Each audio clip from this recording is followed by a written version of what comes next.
Casey Newton of The Verge, for now at least, joins us this morning, fresh off announcing he will start his own newsletter on Substack called Platformer. Hey, Casey, congrats on the planned new newsletter, and, give us a little preview of your insight here. It's almost like a labor union that these companies are forming to take on Apple. You think it'll work? I think it has a better chance of working than anything else we have seen in this regard to date. And I think their analogy is a good one, right? Apple really is management here. And these folks have no choice really in the modern world but to make an app for iOS, right? And they have to do it under Apple's rules. And for a lot of reasons, and I think Spotify has the best case here, by the way, Apple's behavior has been really anti-competitive. Hey, Casey, congrats on the newsletter. I just signed up for it. I can't wait to read it. But a question here sort of about what the end game is going to be. Clearly, there's a lot more tension between Epic and Apple than there is between Epic and Google. There's a hearing on Monday between Epic and Apple. Are there negotiations going on behind the scenes, or are they just trying to amass enough companies here in this coalition that they'll have the kind of heft they need to better negotiate? Well, what's been interesting here is how much work Epic has been willing to do in public, right? Usually developers are terrified to say a single cross word about Apple for fear of losing promotion in the App Store or something else. So I have to imagine that most of those negotiations were taking place behind the scenes before Epic decided to come out and drop the hammer. But in terms of the end game, there are so many things that Apple could do to just sort of take some of the pressure off itself, right? The fact that you can't sign up for a Netflix account, from Apple, is just sort of one of those things. But it's been really interesting to watch Apple, as it faces more criticism, really double down on a lot of the anti-competitive behaviors that are getting it into trouble in the first place.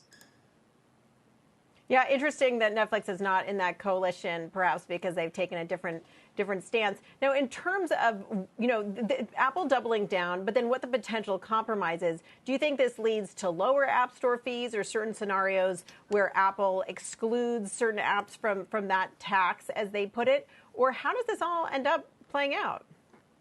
I think Apple is going to want to give as little ground as possible. And because it has such deep pockets, this is a war that it can fight for a very long time and collect a lot of rent from app developers along the way. So in that regard, I do continue to think that these developers have an uphill battle. But look, I mean, is there really a good business case to be made that Apple should not let you buy a Kindle book on your iPhone, right, using the native app? Again, these are things that consumers actually want. And if you take Apple's word at face value that what it really wants to do is create great customer experiences, it seems like they would just let people conduct more commerce on their phones without always taking such a deep cut. Well, I could take that argument, Casey. It's probably a better case to be made that Apple can control its ecosystem that way than that Amazon should get to charge whatever it wants for Kindle books, sinking publishers underwater. Like, you talk about who's actually got a monopoly. Speaking of Kindle books, like, Amazon's got a monopoly on ebooks and is holding people's heads underwater. But I don't see a coalition to stop ebook supremacy.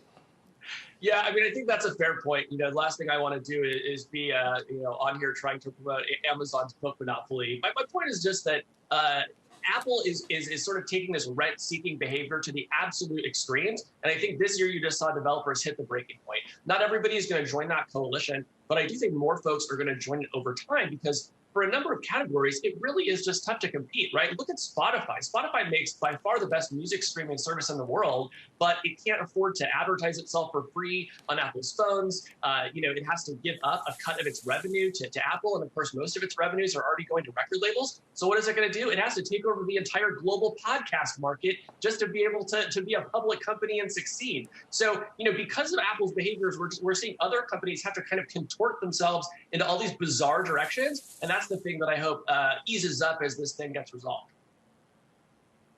Yeah, it'll be interesting to see how that hearing goes on Monday. And also sort of this idea of the FANG tax. I hear a lot about it from some of these smaller companies.